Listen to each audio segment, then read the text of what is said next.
বাংলাদেশ ও দক্ষিণ কোরিয়ার মধ্যে সমন্বিত অর্থনৈতিক অংশীদারিত্ব চুক্তি সিইপিএ সই হয়েছে। সরকারের আশা এই চুক্তির ফলে দুই দেশের বাণিজ্য ও বিনিয়োগ আরও সম্প্রসারিত হবে। একই সঙ্গে বাংলাদেশের রফতানি খাতে যুক্ত হবে নতুন গতি।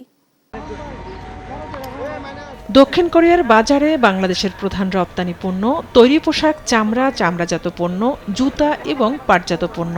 বর্তমানে দুই দেশের দ্বিপক্ষীয় বাণিজ্যের পরিমাণ $3 বিলিয়ন ছাড়িয়েছে।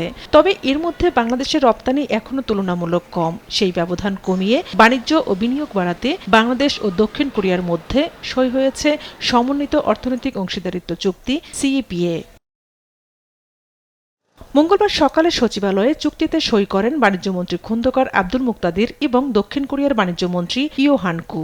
চুক্তি স্বাক্ষর শেষে বাণিজ্যমন্ত্রী বলেন, এই চুক্তি দুই দেশের দীর্ঘমেয়াদী অর্থনৈতিক অংশীদারিত্বের শক্ত ভিত্তি। এলডিসি থেকে উত্তরণের পর বাংলাদেশের বাণিজ্য, বিনিয়োগ, শিল্পায়ন এবং উদ্ভাবনের নতুন সম্ভাবনা তৈরি করবে। বর্তমান পৃথিবীতে 2 ট্রিলিয়নের একটা ইকোনমি, এরকম একটা বড় শিল্পোন্নত দেশে আমাদের রপ্তানি পণ্যের জন্য একটা অগ্রাধিকার বাজার পাওয়া, এটি আগামী দিনে আমাদের রপ্তানি খাতের বিকাশের জন্য একটা বড় মাইলস্টোন হবে। এই সেপা এগ্রিমেন্টগুলির মাধ্যমে শুধু বাণিজ্য সম্প্রসারণ না, আমরা বিনিয়োগ আকর্ষণের জন্য, ক্যাপিটাল অ্যাট্রাক্ট করার জন্য সক্ষম দেশগুলির সাথে চুক্তিতে আবদ্ধ হতে চাই।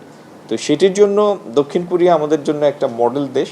আজকে সেই চুক্তিতে আমরা উপনীত হয়েছি, এটা দেশের জন্য একটা সুখের বিষয়। দক্ষিণ কোরিয়ার বাণিজ্যমন্ত্রী বলেন, বাংলাদেশের ক্রমবর্ধমান অর্থনীতি, শিল্প ভিত্তি এবং বৃহৎ ভোক্তা বাজার দুই দেশের বাণিজ্য ও বিনিয়োগ সম্প্রসারণের জন্য বড় সুযোগ তৈরি করেছে। বাংলাদেশ ও কোরিয়ার অর্থনৈতিক সম্পর্কের ইতিহাস 56 বছরের। টেক্সটাইল খাতের মাধ্যমে শুরু হওয়া এই সম্পর্ক এখন নতুন পর্যায়ে প্রবেশ করেছে। চুক্তির আওতায় বাংলাদেশের 97% পণ্য দক্ষিণ কোরিয়ার বাজারে শুল্ক সুবিধা সহ প্রবেশাধিকার পাবে। অন্যদিকে বাংলাদেশের বাজারে প্রবেশের সুযোগ পাবে দক্ষিণ কোরিয়ার 87% পণ্য। সরকারের আশা, এই চুক্তি দুই দেশের বাণিজ্য ভারসাম্য উন্নয়নের পাশাপাশি নতুন বিনিয়োগ আকর্ষণীয় গুরুত্বপূর্ণ ভূমিকা রাখবে। ঝর্ণা রায়, দেশ টিভি, ঢাকা।